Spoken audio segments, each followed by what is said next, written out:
Thank you very much, Mr. Chairman. Thank you very much, the audience, the most devoted supporters of ICD. So it's not easy to be here in a late afternoon. So, of course, the fall of the Berlin Wall was the most significant event of the last century that substantially changed the world. We all agree on that, and I think the legacy of this process is really influencing us even today, as many speakers mentioned before. The construction of the walls is characteristic, as the previous speaker said, for 4,000 years already.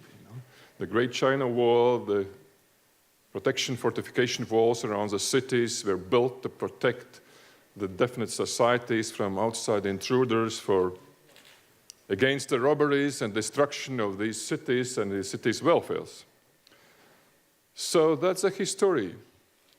But usually there are some reasons to build.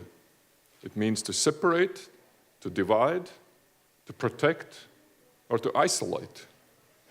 And what happened in 1961? Why the Berlin Wall was built 16 years after the war and several years after the foundation of German Democratic Republic. And to my mind, there's only one reason: to isolate ideologically the communist world from the rest of the world. That was the only reason to build the wall. Not military support, not protection of the people of GDR, just to isolate the people of GDR against the rest of the world. So,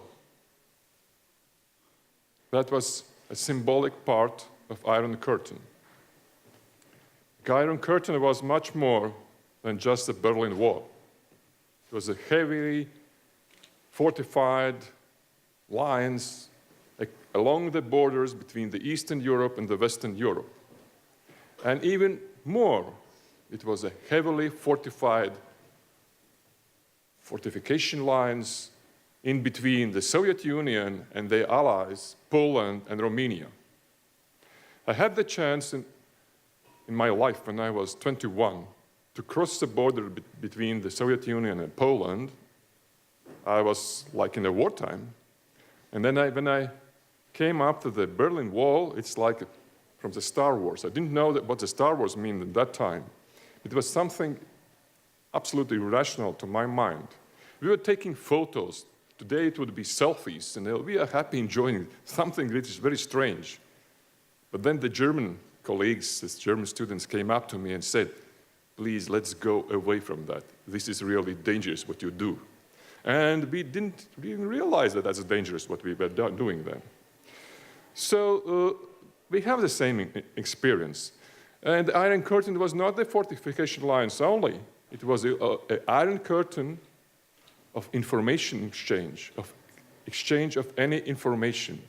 In those days, there were newspapers, books, not internet. But still, you cannot suppress the people's will to share the information, to get the information, to make their lives better. That's the essence of the freedom. But we spoke of the walls today. Are all walls already destroyed? Not. Answer is very clear, not. The best example is the fortification line between the South Korea and North Korea. So it's still there, a very dangerous place. We still have, as mentioned, the Greek and Cypriot speakers yesterday, a military line between the northern Cyprus and the other part of the island. They still have walls in Gaza, real walls in Gaza, made of concrete. And we still have a wall protecting US and Mexican border against the illegal immigrants. So the walls still exist. With which purposes, it's a different question. In each example, it's different. But we still have some fences around our houses or governmental buildings and botanical gardens. And I'm sure that these fences will not disappear. It's very important that the walls disappear. And there are modern walls of the modern world, which are built in the internet.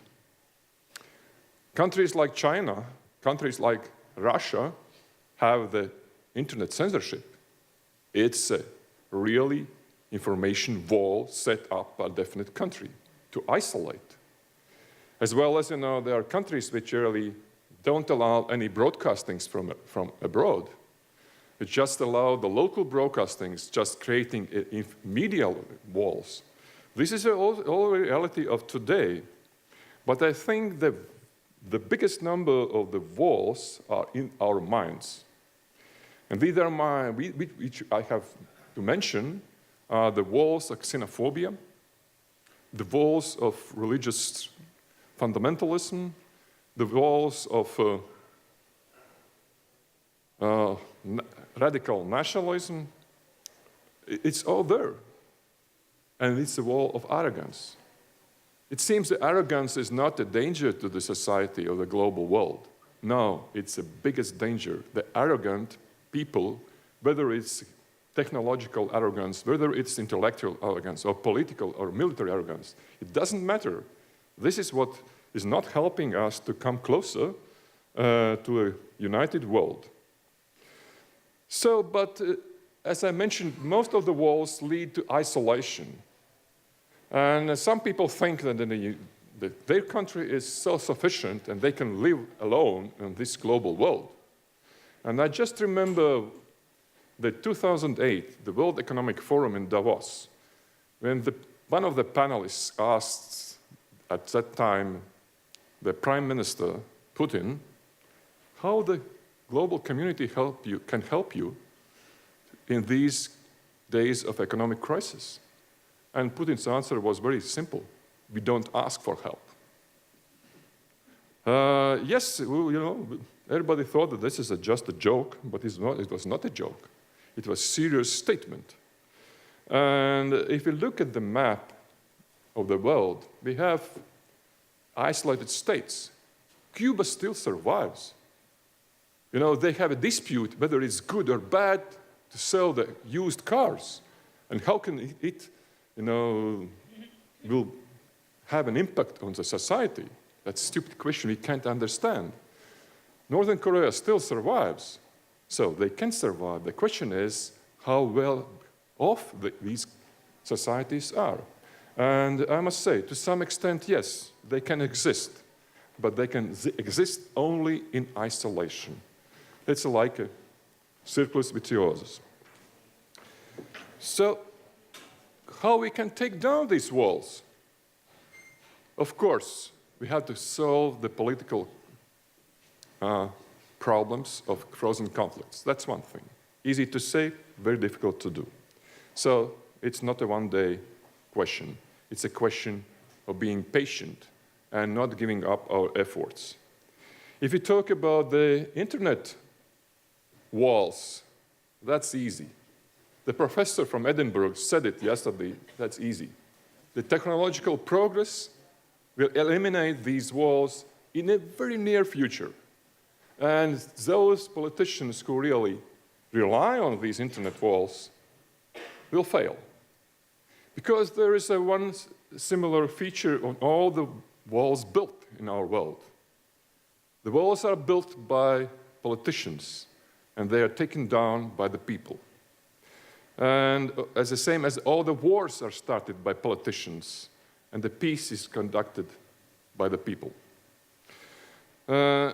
If we look on the other walls of our mind, there's only one way out: education. We have to really fight the political illiteracy. We have to fight financial illiteracy in our societies, and we have to fight the cultural illiteracy all over the world. And that's what the ICD must do, to fight the cultural illiteracy which exists all around the world. Because it's much easier to close the eyes and to say, okay, I don't want to know. it's too complicated. No, we had to say, you must know, because then you can make the world better. And there's only a wall we have to build. This is a wall against war. A wall against any person, any state, which is attacking other states, killing the civilian people, killing the people who are innocent in these wars. This is what we have to do, by all means and with all efforts. You know, there's some good news around how we can see the world. There is no end of history. This was a good idea, very exclusive idea, but there is no end of history, because we all sitting in this room or not sitting in this room, all people around the world are making the history, and this will never end. The history is in our hands. And there is not a clash of civilizations. It's very easy to say that everything which is bad is because of clash of civilization. It's not true, because what we see in real life, the Muslims are in war with Muslims, and what's the most, surprising, Orthodox Christians are in war with Orthodox Christians. That's not a question of civilizations. This is a question of good and evil, still, which exists in our minds of each of us and in the societies all over the world. And of course, we cannot say that we know all. I'm not an expert on Middle East. I'm not an expert on Syria. I can't evaluate what's going on. I cannot find the reasons because I'm living far away. But I'm an expert on Eastern Europe. And I can tell you what's happening in Ukraine and what's happening in Russia. So, and if we look at the Europe as a whole, we must set up, let's say, division of labor or division of expertise. And we have to listen to each other. Because if you ask the people in Spain, are you as concerned about what's going on in Ukraine? They said no. If you ask the people in my country, are you concerned about what's going on in Syria? I said, how many Latvians there? I said, 1. Oh, we don't care. This is what has to be changed. And if we look at the Ukraine, the situation in Ukraine, we all remember Nostradamus. I hope so. At least it's very attractive. And there was a forecast that a man will come from the east and challenge the whole globe. And we all thought that it's Saddam Hussein. And that was not true. Saddam Hussein challenged only the region, not the whole world. Now we have a man which is challenging the whole world. And his man is the president of Russia. I'm sorry to say that, but unfortunately that's true. So, and we look what we can do, because there was a professor from Slovakia saying, the people in Ukraine ask for help. Please stop the wars. We cannot do it ourselves. That's true. They cannot do it ourselves because they didn't start this war by themselves. But we have to really be very frank with ourselves. There is a violation of international law. There is a violation of international borders. And there is a crime, giving the arms to the people. Of course, if we expect there's a conflict, starting from family and ending up after the football game, or ending up of political issues, what arms do we use? The fists and the sticks, and that's all. How much damage we can create with the fists and the sticks? Not too much. Not too much. Let's be serious. All the men in this room sometimes have some very specific experience on that issue. And we have seen some parliaments when the debate is the fists, not the sticks. But if somebody gives these people machine guns, and not only machine guns, but tanks, artillery, and a ground-to-air missile, and we have an airplane crash of innocent Malaysian plane, we should ask ourselves, are we ready all together stand up and say, this is a crime. This is a crime against humanity. And are we ready, to use International Criminal Court for this case? I would say not yet. But we must do that to make our life better. Because if we look on the peace example Yugoslavia, how many years passed until the first signs of confidence came into an arena in between these Yugoslavian countries? Nearly 15, and then with the help of Europe. And I remember myself that there was a meeting of former Yugoslavian foreign ministers in Riga, in my country, and in my residence, I was really surprised that that's the first time they all met together. They had bilaterals before, but all together they met in my residence, and I was very happy because I didn't know it before. So it takes a lot of time, because when you shot the first bullet, what you get? You get a casualty, you get a pain, you have a sufferings, and you get a hatred. And then it goes on. And it is kept in the family histories of each family. And today you have a reality that two Slavic nations, Ukrainians and Russians, hate each other. The reason is why, and there's no answer. There's no answer. But, of course, this will take decades to get the confidence back. And if you compare with all the lies coming from Russia, I'm very sure if Mr. Putin would like to stop the war, it could be possible in 24 hours. Unfortunately, it's not so. So, a few conclusions on what I said. As I said, walls are constructed by the politicians. But the good news is no wall stands forever. Isolation never leads to a progress.